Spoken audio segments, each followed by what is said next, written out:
आवास योजना से संबंधित जो भी है। सशक्त अस्थायी समिति की बैठक में वार्षिक बजट सहित कई मुद्दों पर हुई चर्चा।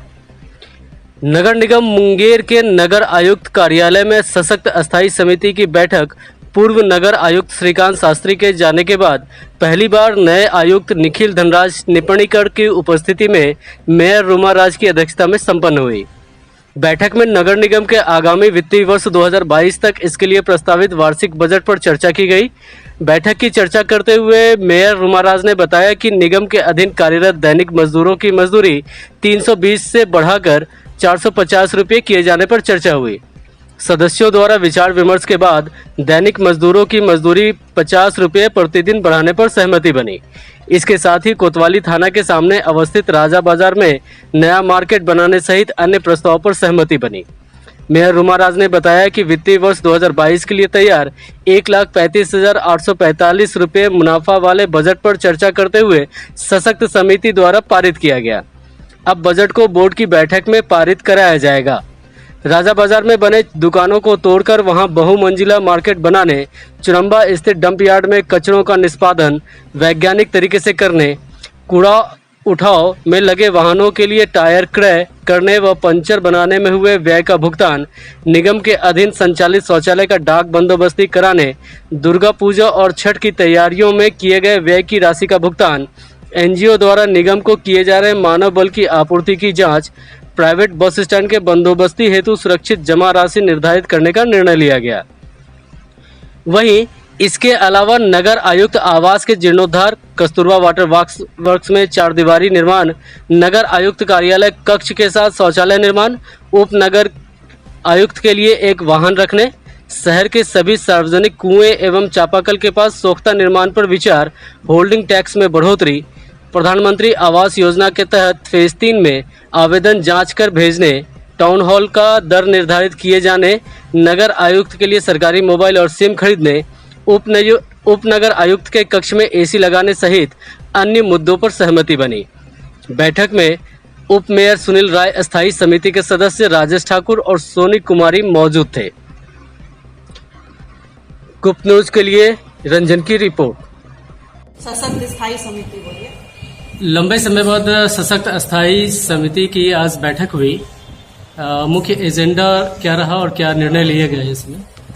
देखिए, आज जैसा कि आपने बताया कि लंबे अरसे के बाद सशक्त स्थायी समिति की मीटिंग की गई। सबसे पहले हम लोगों ने बजट को पास किया है, उसकी मीटिंग की गई। उसके बाद हम लोग स्टैंडिंग कमेटी की दूसरी मीटिंग हम लोगों ने की। उसमें बहुत सारे मुद्दे ऐसे थे जिसमें बिल से संबंधित बिल का भुगतान करना था, जिसमें डीजल का भुगतान था, गाड़ियां जो हम लोगों को सफाई के लिए चलती थी उनका भुगतान करना था। दूसरा, जो गाड़ियों का रख रखाव होता है, टायर ट्यूब जो भी है, वो सब का रख रखाव का जो होता है उसका बिल हम लोग ये किए पूरा।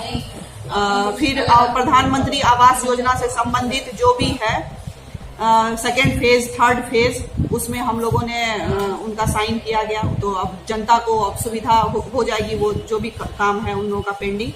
तीसरा, हम लोगों का लीगेसी वेस्ट का जो मैनेजमेंट है, जो हम लोग का चुरंबा में लीगेसी वेस्ट का जो काम चल रहा है, उसको साइंटिफिक तरीके से कूड़ा को डिस्पोजल किया जाएगा, उसमें भी वार्ता हुई है।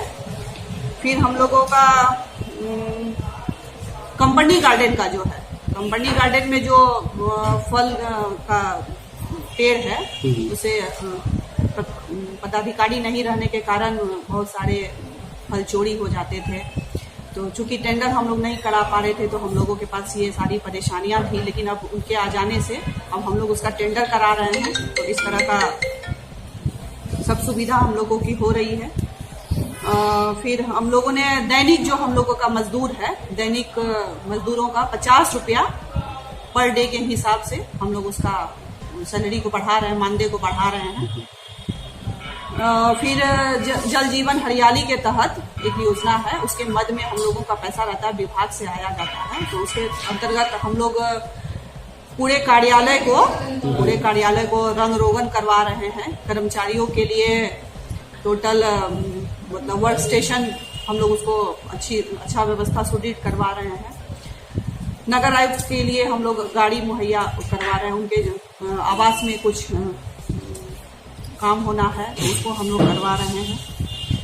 कॉन्फ्रेंस हॉल जो है हम लोगों का, जहां हम लोगों की मीटिंग होती है तो वो काम बहुत दिनों से पेंडिंग पड़ा हुआ था, तो उसका काम हम लोग अब स्टार्ट करवा रहे हैं, जिसमें माइक लगना है और फॉल सीलिंग का काम बचा हुआ है, बहुत सारा इंटीरियर का काम बचा है, तो वो सब काम करवाना है, जिसमें जो भी पेमेंट से जुड़ा हुआ जो भी मामला होगा उसको हम लोग स्वीकृति देने जा रहे हैं।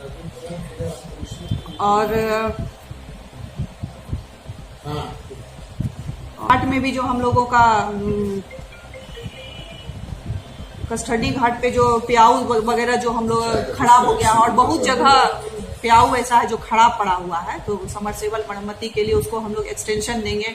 चूंकि हम लोगों का टेंडर का भी प्रक्रिया शुरू हो चुका है, तो कुछ टाइम के लिए उन लोगों को एक्सटेंशन दिया गया ताकि जनता को असुविधा ना हो और समरसेबल का मरम्मती का काम किया जा सके।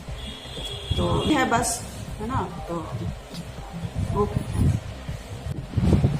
मुंगेर नगर निगम में आए दिन होने वाले हड़ताल की वजह से मुंगेर की जनता त्राहिमाम की स्थिति में है, तो अभी क्या इस पे लगाम लगेगा, क्या इस पे एक्शन लिया जाएगा? मुंगेर नगर निगम में हड़ताल जो हो रही है, मैंने पहले भी अपने बयान में कहा है कि खुली रूप से राजनीतिक साजिश के तहत ही होती आ रही है, क्योंकि इसका मेन जो भी मुद्दा रहा है, तो कुछ मामले ऐसे हैं जो कोर्ट से जुड़े हुए हैं मामले, तो कोर्ट, माननीय हाई कोर्ट का जो भी आदेश होता है हम लोग उसका अनुपालन करते हुए आगे उसके जो भी निर्णय लिया जाएगा हम लोग के द्वारा वो लिया जाएगा, तभी ये मामला सॉल्ट आउट होगा। दूसरा इनका मेन मुद्दा रहता है पेमेंट से जुड़ा हुआ, 1-2 महीने का ही पेमेंट बाकी रहता है तो इन लोगों को हड़ताल करने लगते हैं, जो बिल्कुल ही गलत है। जहां 36 महीने का इन लोगों का बकाया नहीं दिया जाता था, तो अभी 2 महीने में ही हड़ताल करना है, और ये चूंकि जानते हुए कि पदाधिकारी नहीं है तो इस तरह से हड़ताल करना मुझे लगता है बिल्कुल अवैध था। अब तो पदाधिकारी आ चुके हैं और इनका बिल का भुगतान किया जा रहा है, और अब मुझे नहीं लगता किसी तरह का हड़ताल की नौबत आ सकती है।